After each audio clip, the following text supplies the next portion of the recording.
Hi guys, and welcome. I am Enigmius, and this is episode 6 in the Builder's Guide to Feed the Beast. Today, talking about permanent or semi-permanent facilities, specifically the kinds of things that you'll want to keep in mind when you're building your own facility in order to avoid a lot of hassles and headaches later on down the road. Now, obviously, this is Minecraft.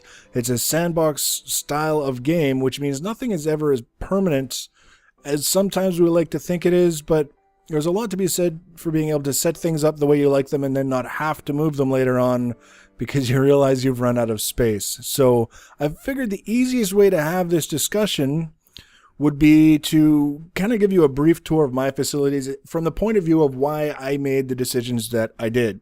Now this, actually, where we are now, is a prime example of what happens when you don't plan ahead. Now, obviously, I don't expect you guys to know everything about everything, and I don't expect myself to know everything about everything. I started playing this not really caring about factorization, to be honest. It wasn't a priority for me to get right into it at the very beginning and figure out what I was going to need to do. And I originally had this power generating setup in the arms, two of the arms actually of the tower down there had these mirrors and the solar turbines, and I realized it just wasn't really working for me.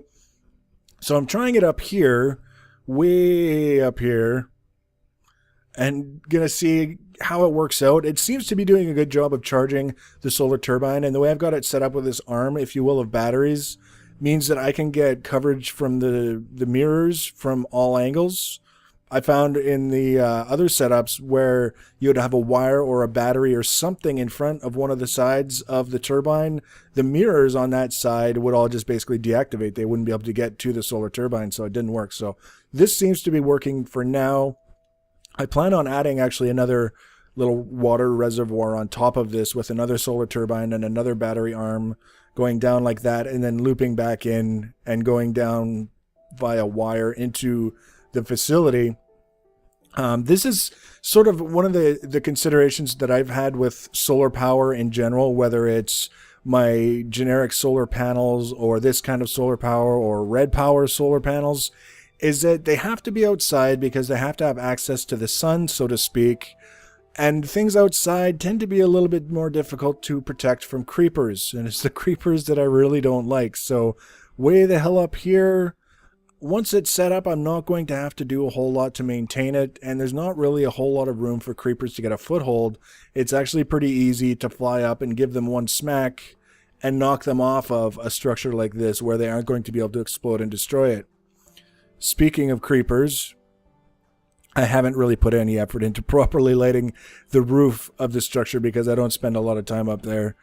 That will change when red power gets added. You're going to hear a lot of when red power gets added today, I think. I'm kind of chomping at the bit here. So this is obviously the very top of the structure. And now we're going to head on down. You can actually see one of the other solar turbines. This is where I had it set up in the arm here. And it was just surrounded by the mirrors. And not enough power was being generated, and I just didn't like it. So that's how I ended up with this. I built that sort of spire kind of thing on there, and it's doing okay so far. We'll see. We'll see. I have this mission in mind that I'm going to give factorization machines a fair shake before I do any kind of editorial on it. So this is obviously my general workroom, and we're going to come back to this. We're actually going to head upstairs, but you guys have seen this. We're going to go all the way up to the top. This is the top level room. This is the room where the clouds pass through below the ceiling because we're so high. This will be my Thaumcraft 3 room. Whatever, I have to set up here to do my Thaumcraft 3 research and permanent tools or blocks or whatever. This is where it'll go. I can have my little golems running around making a mess without worrying about them getting underfoot elsewhere. So that's what this room is set aside for. And you can see already, like, this is a pretty large room. I don't like feeling cramped. And again, that's, if you don't mind being a little bit more cramped, you can always, shrink relative to what I'm doing. But again, the overlying theme here is in terms of facilities and space, bigger is almost always better. Now we head down here. You guys are familiar with this room here. This is my writing desk for Mistcraft with my chest for, I don't know why these, because I had the jukebox set up here. And I kept the the descriptive book for the world that we made, the Mistcraft Age that we made in that episode, Crystal Mooland, just because I like the look of it so much with the wooden tendrils and stuff. I thought that was pretty cool. I built a big screen TV. I've done a tiny bit of LUA programming in the past, a tiny bit, and I'm kind of learning on the fly. So I built this, kind of turned this into a man cave. I got like my books and I've got my computer so I can play my video games, and more books. I've got my enchanting table, and I didn't know that you can't break an anvil and pick it up and move it somewhere else. So I broke my anvil, and when I make a new one, that'll be going here. So I got anvil and books and computers, so life is good. Man cave. Then down here is my, I don't want to be too quick to say temporary workroom. It's just that this is the kind of setup that I do in the early game when I'm just basically like, okay, I need X machine, make it, put it in place, power it, use it, whatever. Once I get a sorting system set up in the basement, which I'll be showing you in just a few minutes here, I'll be able to tidy this up substantially, because right now it's just an eyesore. Like, there's pipes everywhere, there's stuff, motors and cables and engines and crap and switches, just not the way that I like to have things set up. And the chests all over, basically. If I run out of a room in one chest, I make another chest and stick it on a wall anywhere that it'll fit, kind of thing. So it's not uncommon in a starting facility to have a room like this, but the idea for me is to move away from this, get it organized, get it tidy, because the less time I have to spend dicking around in here trying to find stuff or do stuff or get things done, the more time I have to go out and build whatever project I'm working on. So that's the consideration, is basically making sure that things are properly organized to save time down the line. Now out here, we might as well, since I'm here, one of the simplest yet smartest mods in the Feed the Beast pack. Yeah. Can you give us a demonstration there, Mr. Zombie? No. The obsidian pressure plates. Now, the last time I tried to bring up the obsidian pressure plates recipe with not enough items, it crashed the game. It's just 2 obsidian blocks side by side in the, your 2x2 crafting grid. Like that. See, I clicked on that and the game crashed. So I'm not going to. 2 obsidian blocks. One there, one there. It makes an obsidian pressure plate, which basically only works if a player steps on it. It doesn't work if a monster steps on it. So I can leave this guy out here and not have to worry about an asshole like this jumping down and then walking into my room and, if it's a creeper, blowing up my machines. So get that smile off your face. Yeah, that's right. So nice, easy in. So that's this room. I've got, like I say, it's a mess. This is my bee stuff and more bee stuff, and up here is bee stuff and mirrors and lead wire, and I've been making the occasional visit to the Twilight Forest. All I can say is the Gravit chest plate and the Vajra make the Twilight Forest kind of interesting. I don't need books anymore, courtesy of the Lich's Castle, but that's a whole other episode. So now, basically, that's all I do in this upper section of the tower at the moment. This room here is just sort of unassigned, you could say. If I was going to be getting into any kind of forestry or manual farming, which I might, who knows? I mean, it's a long time to play the game. This is where I would have easy access to storage for that purpose, because it is pretty close to right outside. This is, I mentioned this before, this is my portal sort of layer. I've got my Twilight Forest portal, my Nether portal, and I've got room for about 8 Mistcraft portals. So that once we get rolling here with the full mod pack and I start doing things in different ages, I'll be able to set up permanent portals to those ages without feeling cramped for space. Down here, and this is just sort of like my thing, is you can see I've got 2 blast furnaces and 5 coal coke ovens. I don't really have, I do have plans to use Railcraft, but not immediately. But my thing is, it's purely aesthetic, is that these kinds of things I think of as like dusty, smoky, sooty, dirty stuff that I don't want indoors. So there's nothing saying you can't build these indoors if that's where you want them. But for some reason, I've always just been compelled to put them outside. And you can see they do still take up a fair amount of space. Like, if you want to try and run off 1 blast furnace and 1 coal coke oven, I hope you're planning on making a very small railroad because these things are slow. So that's what I've been trying to do every once in a while is, come out here, feed some coal in, feed some iron in, make some steel, whatever. I think I've got about 10 stacks of steel. This is my Wrath furnace, so I can make dark iron blocks. This is one of the reasons why I'm just not really so thrilled with factorization right now, and it has more to do with it just sounded so cool and wound up being so disappointing. Like there's a dark iron block. Someone suggested using a sticky piston to extract it, and I might try that. That's actually a really smart idea, but for right now, for the amount of stuff that you go through to get things rolling with factorization, I'm just not thrilled. So we're going to try the machines before I cast my final judgment. This tank over here is an example of one of the reasons why I decided to do this episode talking about facilities as opposed to just diving into the next infrastructure episode, is because these tanks here, these are a railcraft thing. You need a rolling machine to make the components to make the tank.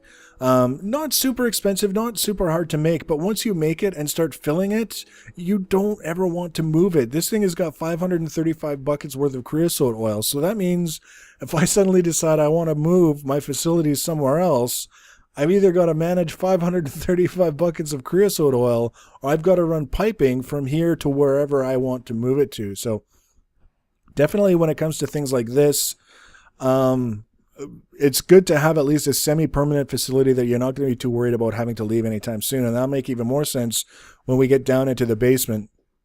My bees, and I'm such a horrible beekeeper. Prefer not to talk about it. You can see I've got my solar panels here. These arms originally were designed specifically with solar panels in mind, is get them out away from the overhang on the roof there so that they always get as much sunlight as they possibly can. And then over here is where I've got my ultimate hybrid solar panels, 6 of them.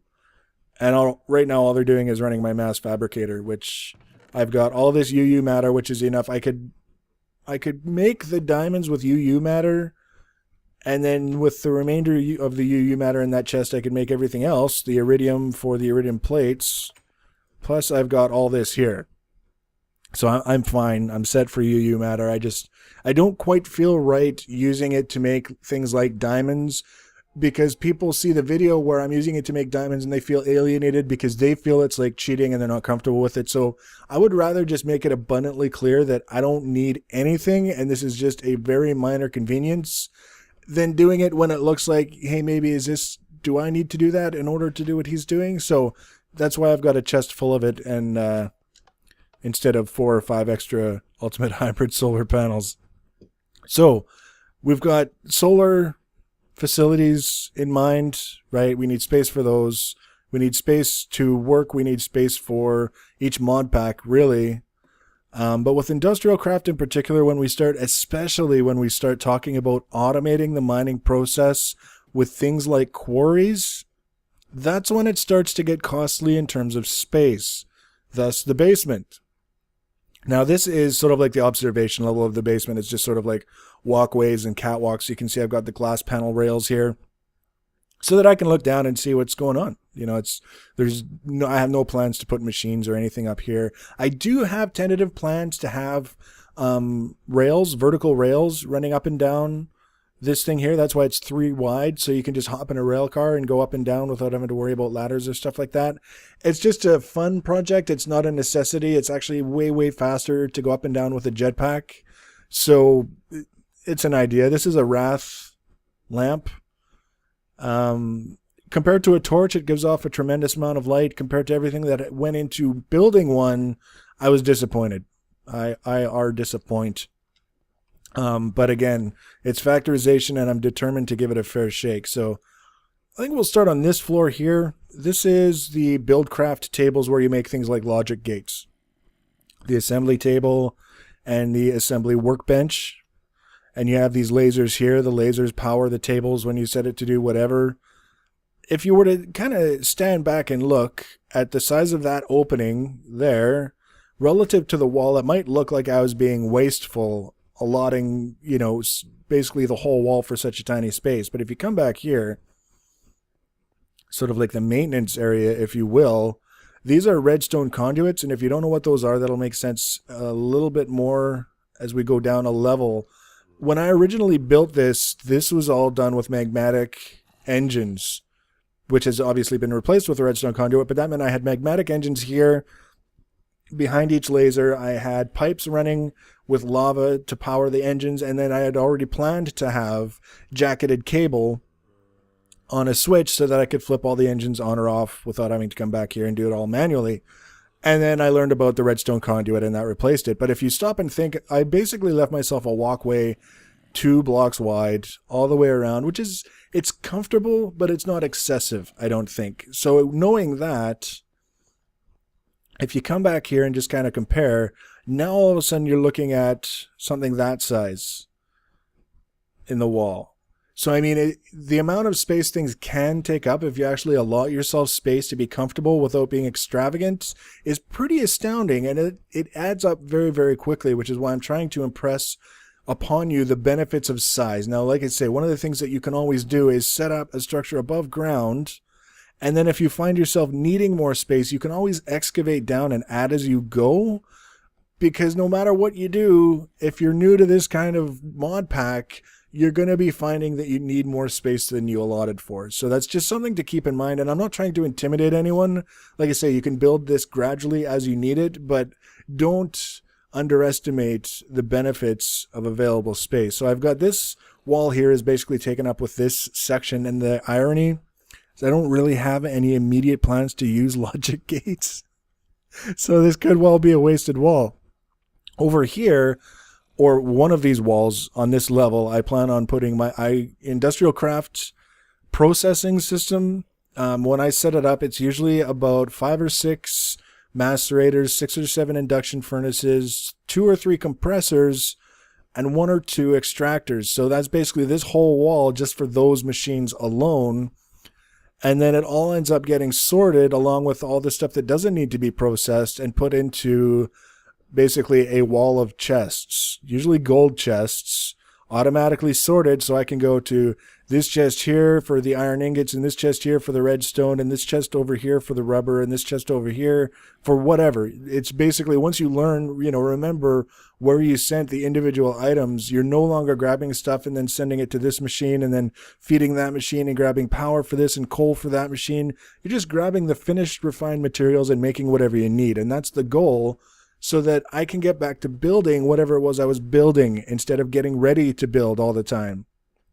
And then over here, you can have like an automatic crafting area. So for example, if you're going through a lot of a particular crafted item, in my case, it could be red power frames.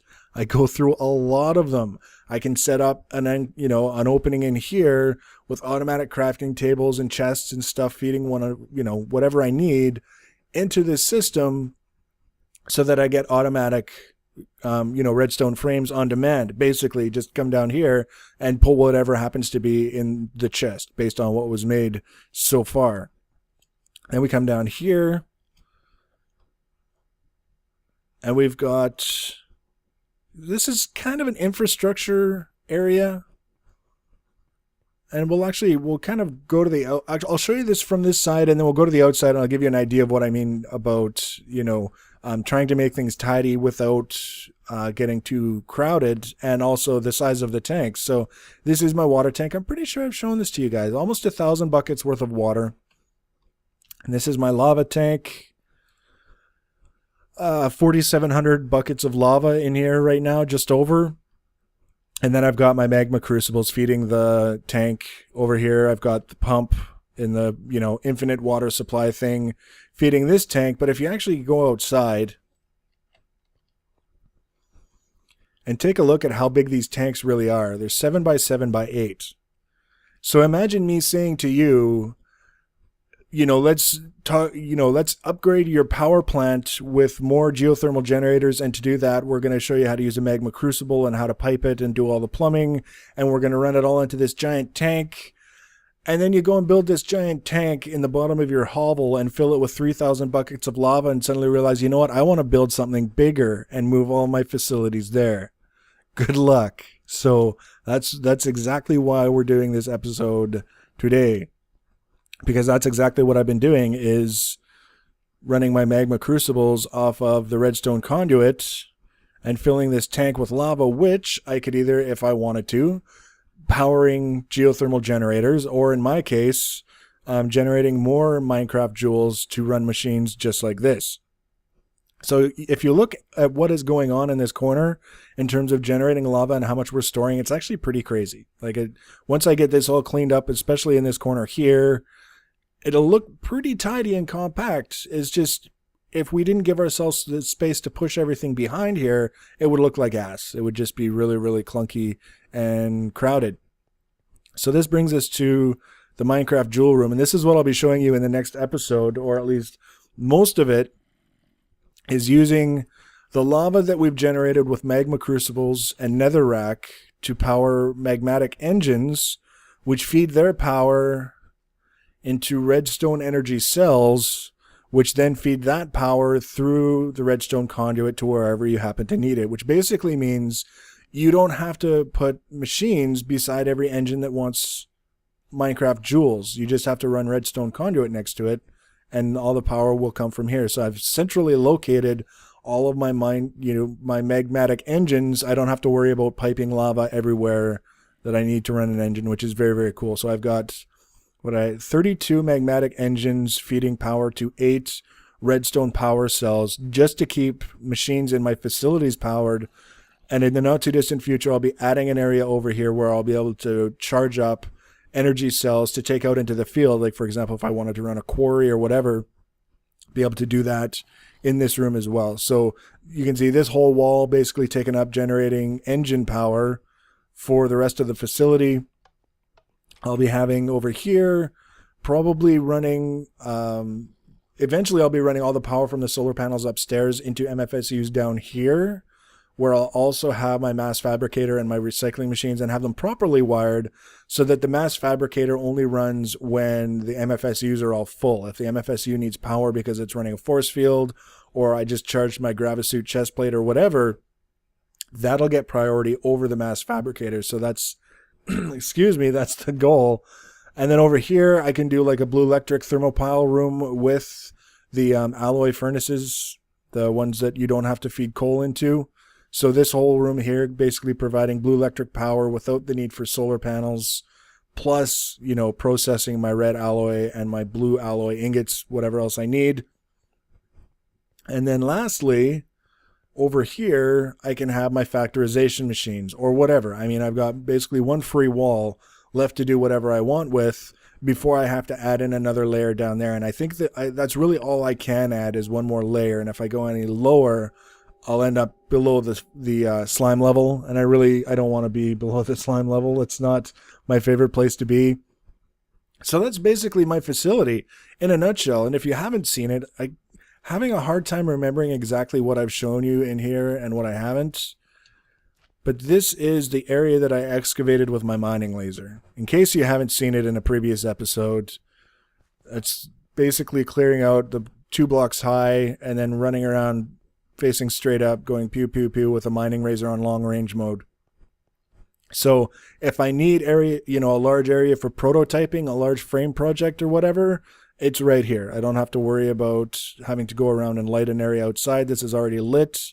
Just come down here and build whatever I need to build, because it's all about space. The more, the better. So that's it. Next episode, it's going to be busy. It's going to be crazy. We're going to be covering a lot. Like I said, we're going to be talking about the magma crucibles and everything in between, from powering them to what you do with the lava you make with them, all the way up to the redstone energy cells and everything that you need to make them. It's going to be awesome. So if you want to see that and you want to be notified when it comes out, easiest way to be notified is to subscribe to my channel. Otherwise, thanks for watching and take care.